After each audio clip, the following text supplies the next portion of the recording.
नमस्कार, उत्तराखंड की खबरों में आपका स्वागत है। मैं हूं आपके साथ शैलजा त्यागी। तो बीजेपी की कथित 30 करोड़ की एफडी को लेकर मचे सियासी घमासान में अब बीजेपी के वरिष्ठ नेता अल्पसंख्यक आयोग के पूर्व उपाध्यक्ष मजहर नईम नवाब भी सामने आए हैं। उन्होंने हरक सिंह रावत के बयान पर तीखी प्रतिक्रिया दी है। साथ ही उन्होंने कहा कि कांग्रेस के पास कोई ठोस मुद्दा नहीं है।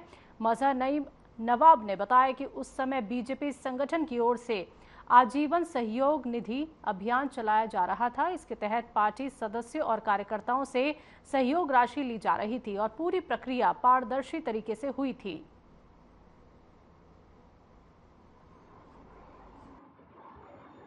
कांग्रेस के लोगों को तो बहाना चाहिए। अभी हरक सिंह रावत वो मुद्दा उठा रहे हैं जो जनता के बीच में भारतीय जनता पार्टी पूरी तरीके से स्वच्छता से 2017 में रख चुकी है, 2018-19 में रख चुकी है अपना हिसाब किताब। उसका ऑडिट हो चुका है, उसके कार्यक्रम हुए और हमारे यहाँ हर कार्यकर्ता का टारगेट फिक्स किया गया था। मैं उस समय अल्पसंख्यक मोर्चे का प्रदेश अध्यक्ष था। मुझे टारगेट दिया गया कि आप जो है मुस्लिम समाज के जो कार्यकर्ता हैं, जो भारतीय जनता पार्टी से के सक्रिय सदस्य हैं, भारतीय जनता पार्टी से विश्वसनीयता रखते हैं, भारतीय जनता पार्टी से मोहब्बत करते हैं, भारतीय जनता पार्टी से जुड़े हैं, आप उनसे आजीवन सहयोग निधि का उनको मेंबर बनाइए। देहरादून में कैबिनेट मंत्री गणेश जोशी ने कंडोली पहुंचकर रिस्पना बिंदाल एलिवेटेड परियोजना का स्थलीय निरीक्षण किया। इस दौरान मंत्री ने परियोजना क्षेत्र में आने वाले कच्चे और पक्के मकानों के सर्वे कार्य को फिर से करने के निर्देश अधिकारियों को दिए। निरीक्षण के दौरान मंत्री जोशी ने मौके पर मौजूद स्थानीय लोगों की समस्याएं भी सुनी और अधिकारियों को शीघ्र समाधान करने के निर्देश दिए। वहीं उन्होंने कहा कि सरकार विकास कार्यों को आगे बढ़ाते हुए प्रभावित परिवारों के हितों का पूरा ध्यान रखेंगे।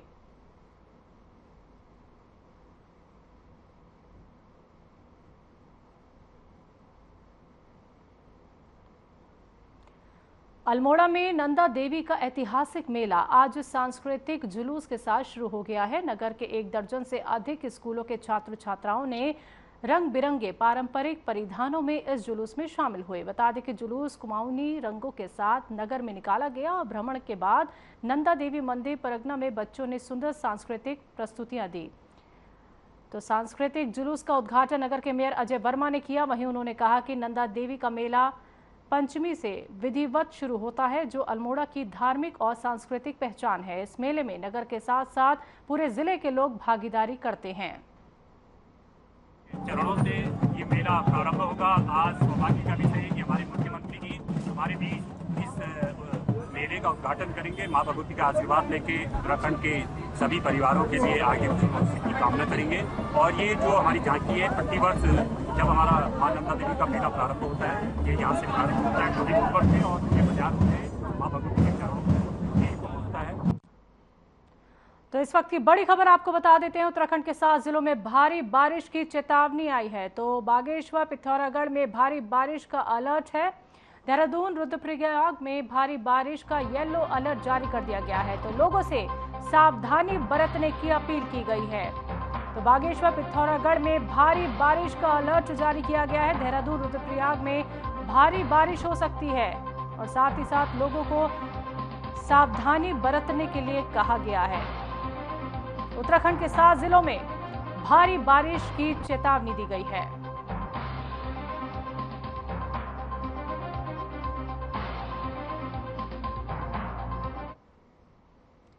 हरिद्वार में नाबालिग ने घर में फांसी लगा ली है, जिसके बाद परिजन उसे आनन फानन में रामकृष्ण मिशन हॉस्पिटल लेकर पहुंचे, जहां डॉक्टरों ने नाबालिग को मृत घोषित कर दिया। इस दौरान अस्पताल परिसर में हंगामा खड़ा हो गया। आरोप है कि अस्पताल गार्ड ने बाहर खड़ी एम्बुलेंस को अंदर आने की अनुमति नहीं दी। इससे गुस्साए परिजनों ने जमकर विरोध प्रदर्शन किया। फिलहाल हरिद्वार स्थित रामकृष्ण मिशन हॉस्पिटल का ये पूरा मामला बताया जा रहा है। घटना के बाद परिजनों और अस्पताल प्रशासन के बीच तीखी नोकझोंक भी देखने को मिली।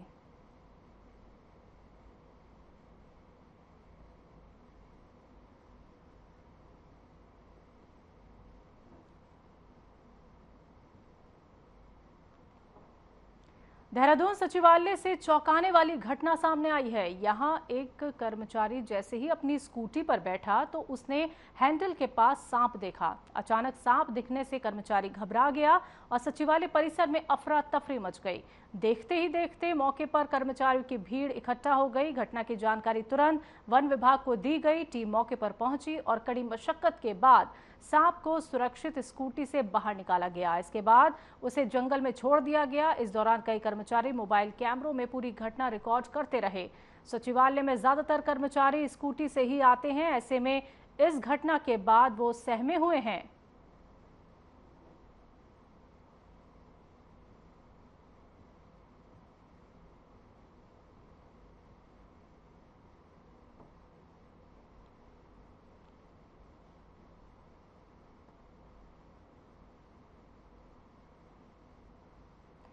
हल्द्वानी में बड़ा सड़क हादसा हो गया। लालकुआ कोतवाली क्षेत्र के बरेली रोड स्थित जयपुर बीसा गांव में स्कूली बच्चों से भरी एक बस पलट गई।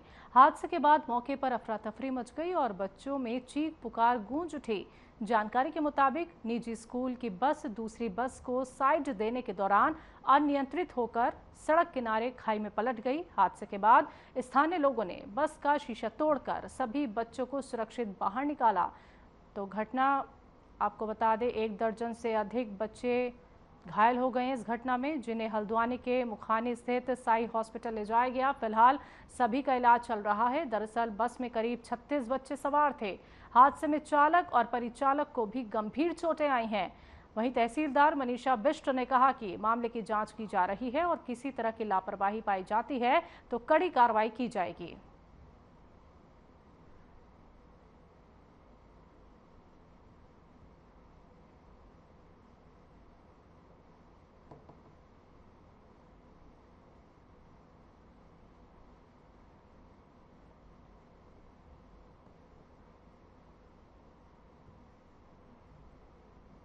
सुबह हमें ये सूचना मिली थी कि एक बस यहाँ पे गोरा पड़ाव के पास में अनियंत्रित हुई है, जिसके क्रम में वहाँ से बच्चों को रेस्क्यू किया गया और ये तत्काल साई हॉस्पिटल पहुँचाया गया। अभी वर्तमान में स्थिति बच्चों की ठीक है। किसी का प्राथमिक उपचार चल रहा है। एक बच्ची थोड़ा यहाँ पे घायल है और कंडक्टर की भी घायल होने की सूचना हमें प्राप्त हुई है।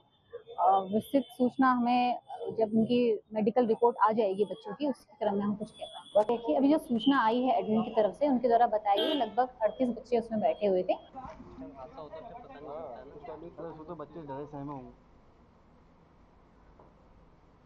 ऋषिकेश कोतवाली पुलिस ने 2 चोरों को गिरफ्तार किया है, जिनके कब्जे से पुलिस ने ऋषिकेश और देहरादून से चोरी हुई 2 स्कूटी बरामद की हैं। नशे की लत को पूरा करने के लिए आरोपियों ने चोरी की वारदात का जुर्म कबूल किया। कोतवाल प्रदीप राणा ने बताया कि आदर्श ग्राम निवासी हरगोपाल अग्रवाल की स्कूटी चोरी होने की शिकायत पुलिस को मिली। शिकायत के आधार पर पुलिस ने मामले में मुकदमा दर्ज किया और सीसीटीवी में कैद हुए चोरों को पकड़ने के प्रयास शुरू किए गए, जिसके बाद बस अड्डा चौकी प्रभारी नवीन डगवाल ने जंगलात बैरियर के पास से चोरी हुई स्कूटी के साथ 2 चोरों को गिरफ्तार किया है।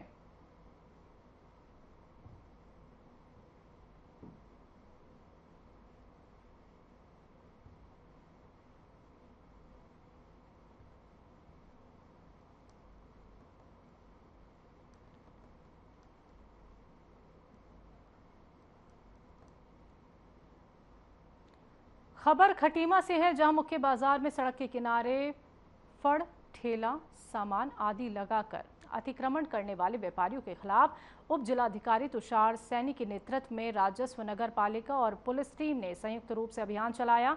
प्रशासन के अभियान से अतिक्रमणकारियों में हड़कंप मच गया। प्रशासन द्वारा खटीमा नगर में सड़क के किनारे किए गए अतिक्रमण को हटाया गया और इस दौरान अतिक्रमणकारियों के सामान जब्त कर सख्त चेतावनी जारी की गई।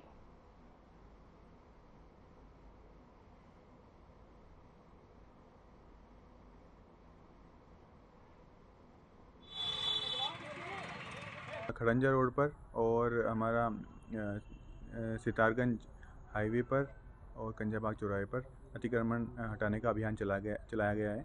इसमें ख़ास तौर से जो खड़ंजा रोड पर व्यापारियों द्वारा तिरपाल लगाकर सड़क को कवर किया गया था, आगे काउंटर लगा के बहुत ज़्यादा अतिक्रमण किया गया था, उसको हटाया गया है और चेतावनी भी सभी को दी गई है कि यह अभियान लगातार जारी रहेगा और अगर इस तरह की जो है अतिक्रमण किया जाता है तो आने वाले टाइम में और इससे सख्त कार्रवाई की जाएगी। लगातार ये अभियान अभी चलता रहेगा और आज हमने जो है कुछ व्यापारियों के जिन्होंने बिल्कुल सड़क पर अपना सामान लगा रखा था जब्त भी किया है और इससे भी और सख्त कार्रवाई की जाएगी अगर अतिक्रमण पर स्वयं व्यापारियों द्वारा।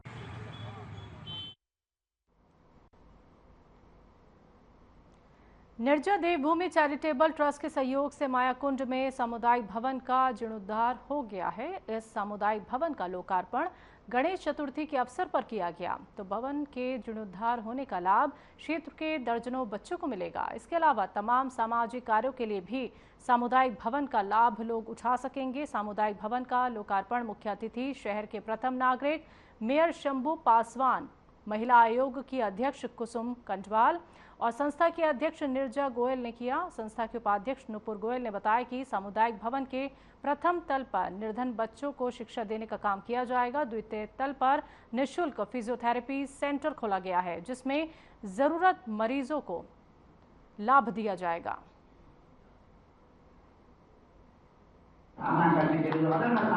पे नगर निगम की तरफ से ये सामुदायिक भवन है जिसका लोकार्पण किया गया है, जिसके लिए मैं सबसे पहले अपने आदरणीय हमारे डीएम सर सविनय बंसल जी का धन्यवाद करना चाहूँगी, जिन्होंने कि इतनी फास्ट कार्रवाई की और उन्होंने 5 मिनट में इस प्रोजेक्ट के लिए 43 लाख रुपए का बजट पास किया है, जिसके लिए मैं उनका बहुत बहुत धन्यवाद करना चाहूँगी।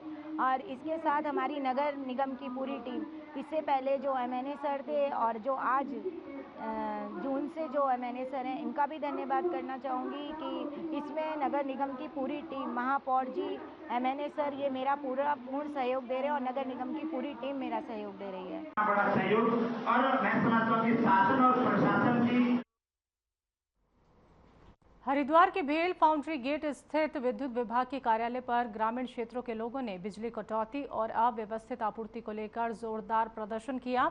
तो भारी संख्या में पहुंचे ग्रामीणों ने विभागीय अधिकारियों और कर्मचारियों के खिलाफ जमकर नारेबाजी करते हुए अपनी नाराजगी जाहिर की। प्रदर्शनकारियों ने आरोप लगाया कि लगातार हो रही बिजली कटौती से आम जनजीवन अस्त व्यस्त हो गया है और किसानों के साथ साथ छोटे कारोबारियों को भी भारी नुकसान उठाना पड़ रहा है।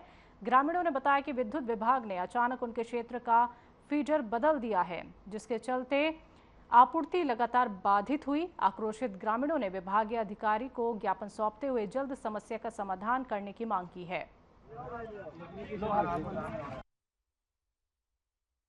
जो मौजूदा प्रधान है वो मनीष कुमार जी, आज हमारी ये मांग है कि हमारे गांव की जो लाइट थी हमारी फाउंड्री गेट से चालू थी आज से 25, 30, 50 साल से, लेकिन अब ये कुछ दिन पहले पता लगा हमें कि हमारी लाइन को जो है पदार्था से जोड़ दिया गया है।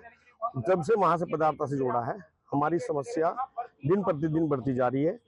बिजली विभाग का ये कहना है कि दोनों जगह से चल रही है, पहले एक जगह से चल रही तो कोई समस्या नहीं थी, अब 2 जगह चल रही है तो हमारे लिए समस्या है। दूसरे, हमारे जो छोटी छोटी गलियां हैं उसमें अंदर बहुत लंबे केबल जो है डालने पड़ रहे हैं। गरीबों का एक केबल फूकता है, उससे तमाम केबलों में आग लग जाती है, गरीबों का नुकसान हो रहा है। हम चाहेंगे कि अंदर गलियों के अंदर खंभे की जहां व्यवस्था जरूरत हो वहां खंभे लगे। विद्युत विभाग द्वारा अघोषित विद्युत कटौती की जा रही है, जिस कारण सराय, इक्कड़ कला और इक्कड़ खुर्द के लोग बेइंतहा परेशान और पीड़ित है। हमारे यहाँ बच्चों को पीने के लिए पानी नहीं है, नहाने के लिए पानी नहीं है। कोई मेहमान अगर आ जाए तो उसे हम कोई कूलर नहीं चला सकते, पंखा नहीं चला सकते। हमारे पशु मवेशी प्यासे और भूखे मरने को मजबूर हैं। ये सब अगर हो रहा है तो विद्युत विभाग की अनदेखी की वजह से हो रहा है। अभी क्या मांगे आज जो अपने विद्युत विभाग के संबंधित अधिकारियों से मिलते हैं, जैसा हमारा फीडर है ट्रांसपोर्ट नगर, हम वहाँ जेई से, एसडीओ से मिलते हैं तो वो अपने उच्च अधिकारियों से मिलने की बात करते हैं, हिलावाली करते हैं और हमारी समस्या का समाधान नहीं करते हैं। 10-10 घंटे हमारे गांव की, हमारे क्षेत्र की बिजली काटी जा रही है, जिससे हम पीड़ित हैं। आज हम सांकेतिक रूप से अपना धरना और प्रदर्शन करने के लिए फाउंड्री गेट पर आए हैं। गाँव है, इक्कड़ कला गाँव है, इक्कड़ खुर्द गाँव है। हमारी लाइट फाउंड्री गेट से जुड़ी हुई थी, यहाँ से काट के पदार्थ में जोड़ दी। ये रुपेश एसडीओ ये बहुत हरामीपना कर रहा। कल मेरी इनसे बात हुई, कल एक्शन साहब के यहाँ मैं समस्या को लेकर आया तो एक्शन साहब के यहाँ ये रुपेश एसडीओ मिल गया। मैंने उनको तुरंत जब कहा तो कह रहा कि तुम तो यार उल्टी बात कर रहे। मैंने कहा तुम बात किस तरह कर रहे, तमीज तो आपको नहीं है भाई जी। फाउंड्री गेट से हमारी लाइट जा रही थी तो फाउंड्री गेट से जोड़ो, तुमने पदार्थ की जोड़ी। और फिर समस्या दूसरी हमारी है, 15 कनेक्शन एक गली में है, 15 कनेक्शन एक गली में वहां पर पोल नहीं है, वहां पर लाइन बनी हुई नहीं है। उन्होंने अपने अपने केबिल ला के ये रखे हैं, केबिल कट जाते हैं, उसमें कट लग जाते हैं तो कहते हैं चोरी जला रहे हैं। भाई चोरी कहाँ जला रहे हैं जब तुमने वहां पोल ही नहीं दिए।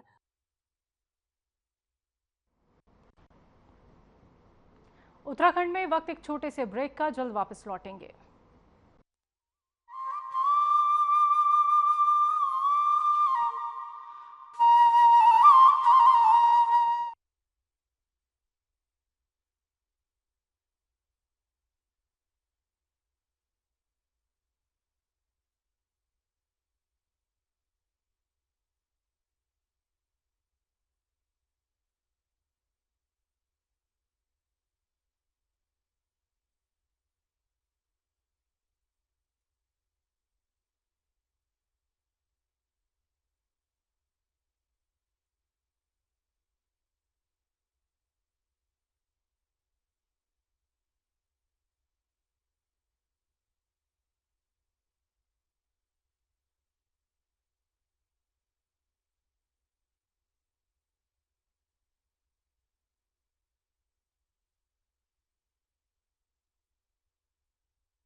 उत्तराखंड की खबरों में एक बार फिर से आप सभी का स्वागत है। बढ़ते हैं अगली खबर की तरफ। हरिद्वार के गुरुकुल कांगड़ी विश्वविद्यालय में उस समय हड़कंप मच गया जब छात्रों के दो गुटों के बीच झगड़े के दौरान फायरिंग की सूचना सामने आई।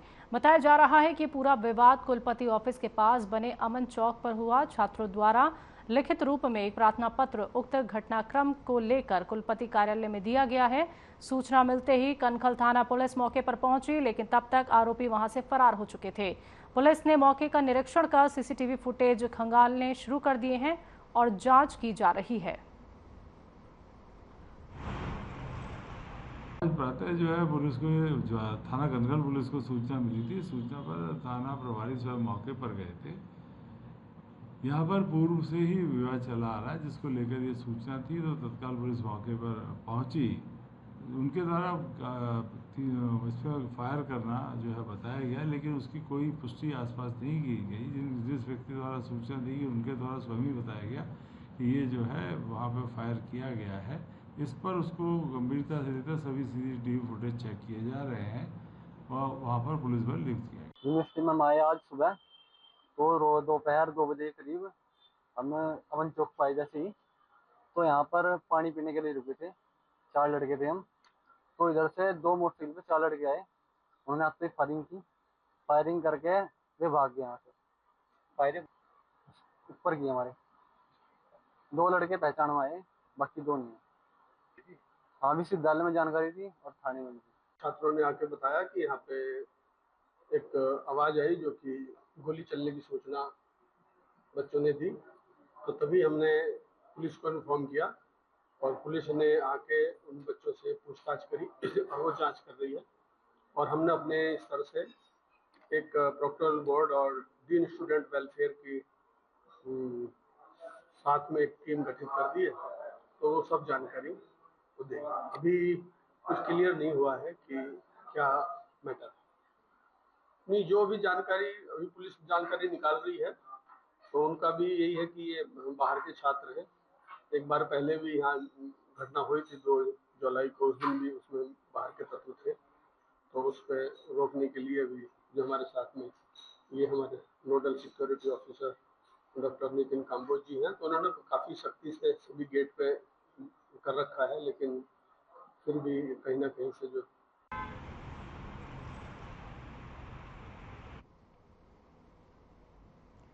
हरिद्वार में Indian oil corporation gas plant के पास बड़े पैमाने पर की जा रही घरेलू गैस की कालाबाजारी का भांडाफोड़ हुआ है। गैस प्लांट के पास बंद पड़ी एक फैक्ट्री में एलपीजी गैस से भरे कैप्सूल से गैस निकालकर कमर्शियल सिलेंडर में भरी जा रही थी। मंगलवार देर रात खाद्य आपूर्ति विभाग और पुलिस ने संयुक्त कार्रवाई करते हुए मौके से 61 सिलेंडर, नोजल, इलेक्ट्रॉनिक तराजू और गैस चोरी करने के अन्य कई उपकरण पकड़े हैं। तो इस दौरान 3 लोगों को हिरासत में लिया गया है, जबकि रानीपुर कोतवाली में कुल 7 लोगों के खिलाफ कई धाराओं में मुकदमा दर्ज कर लिया गया है।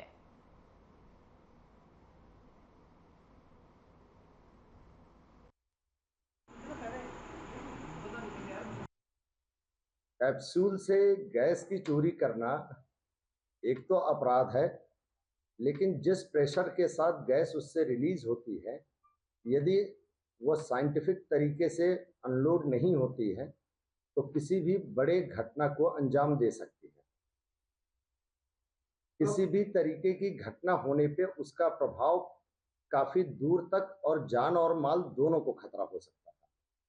तो इस सिचुएशन को दृष्टिगत रखते हुए जब 1-2 दिन से रेकी की गई तो कल रात में लगभग 12:30 सवा 12 के आसपास ये प्रकाश में आया कि एक बिल्डिंग के पास ये जो गाड़ी खड़ी रहती है उसके जिस नोजल से प्रोडक्ट अनलोड होता है आईओसी के बॉटलिंग प्लांट में, वहाँ साइंटिफिक तरीके से कुछ पाइप और कुछ नोजल्स इत्यादि की अलग व्यवस्था देते हुए उस बिल्डिंग के जमीन के हिस्से वाले में हल्की खुदाई करते हुए पाइप अंदर पहुंचाई गई, जिसमें अंदर प्लांट उस परिसर के अंदर 4 दीवारी के अंदर बहुत से सिलेंडर्स रखे हुए थे जिनकी रिफिलिंग की जाती है।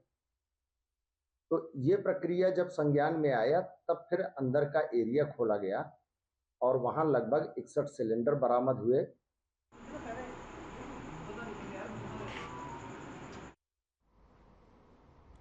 मुख्यालय पौड़ी की सड़कों पर आम जनता ने उतरकर तलसारी गांव के जितेंद्र कुमार की आत्महत्या मामले में रैली निकालते हुए पीड़ित परिवार को न्याय दिलाने की मांग की। इस दौरान जन समुदाय ने आरोपित हिमांशु चमोली के रसूखदार और बीजेपी और मुख्यमंत्री के करीबी होने के कारण न्याय न मिल पाने का संदेह जताया, जिस पर उन्होंने पीड़ित परिवार की सुरक्षा देने और मामले की जांच सीबीआई से करवाने और मामले को फास्ट ट्रैक कोर्ट के माध्यम से चलाने की मांग उठाई है। तो वहीं इस दौरान रैली एजेंसी चौक से कलेक्ट्रेट गेट पहुंची। बता दें कि इस जन आक्रोश रैली में विभिन्न दलों, संस्थाओं और आम जनता की मौजूदगी रही।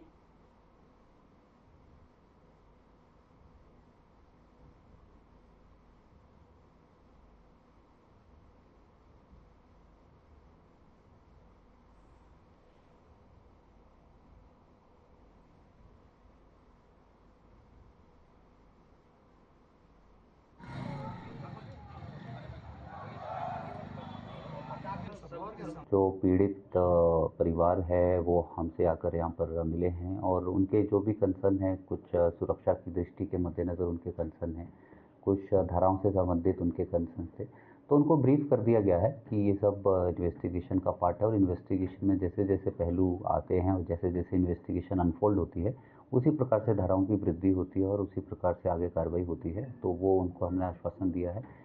सुरक्षा की दृष्टि हेतु भी उन्हें आश्वासन दिया गया है कि हम लोग उनको सुरक्षा की दृष्टि के मद्देनज़र उनके यहाँ पे रेगुलर हम लोग गश्त भी करवा रहे हैं और पुलिस भी जाके परिजनों से बार बार जाके मिल भी रही है और जो भी उनके कंसर्न है उनको हम लोग टेकअप करेंगे। लेकिन जैसे ही हमारे पास सुबह 9 बजे इस प्रकरण की सूचना मिली थी और सूचना मिलते ही हम लोगों ने जैसे ही मौके पे हमारी एफएसएल की टीम्स, लोकल पुलिस और बाकी टीम्स हमारी मौके पे पहुंच गई थी। हमने मुकदमा तुरंत पंजीकृत किया, पंचायतनामा पोस्टमार्टम की कार्रवाई करी और जिस व्यक्ति पे आरोप लगा था उस व्यक्ति को भी तुरंत हमने डिटेन कर लिया था और पूछताछ हेतु लाया गया।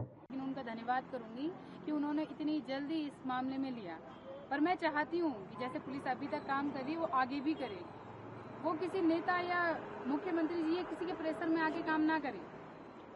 बातें बहुत अच्छे से हुई हैं, उन्होंने काफ़ी अच्छे से हमें सपोर्ट किया है और अभी तक वो कर ही रहे हैं। तो मुझे अपने जो हमारे पुलिस अधिकारी हैं, मुझे सबसे कोई शिकायत नहीं है। शिकायत है मुझे अपने जो हमारी सरकार है, क्योंकि कहीं ना कहीं आज वो लोग काम कर रहे हैं, कल उनके ऊपर अगर प्रेशर आता है तो है तो सरकार ही ना, सबसे बड़े तो मुख्यमंत्री हैं। हमारा पुतला पूरा ही उत्तराखंड उनके साथ खड़ा है, क्योंकि हमने देखी है कि हमारा उत्तराखंड सरकार जो हमारे महिलाओं को साथ अन्याय होने लगे, अंकिता के जैसे हत्याकांड ई पौड़ी जिला में, जो कि जहाँ की मजिस्ट्रेट क्या कहते कमिश्नरी थी, और सारे अधिकारी यहाँ रहते हैं, सारे बड़े बड़े नेता यहाँ हुए, और यही पहले अंकिता के साथ हुआ, अब मेरे छोटे भाई जितेंद्र के साथ ऐसा हुआ। ये क्या हो रहा है? मैं सोचता हूँ इसमें सरकार पूरी विफल है, और इसमें सरकार को जो करना चाहिए, जो कदम उठाना चाहिए, वो नहीं उठा रही है। एक तरफ अंकिता के जो साक्ष्य थे मिलने थे, वहाँ बिल्डोजर चला रहे हो। भाई साहब, बिल्डोजर चलाना है तो उस चमोली के घर में चलाइए। सब कुछ चला गया है, लेकिन ये था कि भाई की जो भी परेशानियां थी, हमने ये मांगे रखी कि मैम जितना भी वो कर्जा हिमांशु चमोली की वजह से हो रखा है, क्योंकि लोग हमें घर पे फ़ोन कर रहे हैं, परेशान कर रहे हैं, तो मैडम ने हमें आश्वासन दिया कि जितना भी उसने ले रखा है, जितना भी उसने बोल रखा है, वो सब दिलाने की कोशिश करेंगे। दूसरा हमने ये कहा था कि हमारा जो केस है सर, क्योंकि हमारी आर्थिक स्थिति ठीक नहीं है, तो हमने कहा कि ये केस जो है वो फास्ट ट्रैक कोर्ट में। अपने पौड़ी जिला मुख्यालय में आज जन आक्रोश रैली थी, और उस रैली में तमाम संगठन, चाहे वो राजनीतिक संगठन हो चाहे सामाजिक संगठन हो, सभी लोग मौजूद थे। और बड़ा ये खेद का विषय है कि जिस समय हम लोग रैली को लेके डीएम कार्यालय पहुंचे और डीएम साहब ने बिल्कुल बहुत देर तक वहां पे आने के लिए अपने को मना किया, तो हमने वहां पे बहुत प्रदर्शन किया। वहां पे जो घटना घटी है वो बड़ी निंदनीय है, और शासन और प्रशासन पे एक सवाल खड़ा करती है। और इस पीड़ित परिवार के साथ भी हमारे भारत एकता मिशन का प्रत्येक वो कार्यकर्ता सदस्य खड़ा है, जो समाज में बदलाव की उम्मीद रखता है। आज हम लोगों ने एक मांग पत्र दिया है डीएम मैम को, जिसमें मुख्य रूप से इनकी सुरक्षा की जिम्मेदारी है, परिवार की आर्थिक स्थिति को देखते सरकारी नौकरी की है, और जो भी लेन देन जितेंद्र के साथ में हुआ था उसको तत्काल प्रभाव से उनसे उनके घर की कुर्की कराए, उनको दिलाने के लिए हमने एक मांग रखी, जिसमें आश्वासन भी दिया गया है कि जल्द ही इन मांगों को। उत्तराखंड की खबरों में अभी के लिए इतना ही। मुझे दीजिए इजाजत। नमस्कार।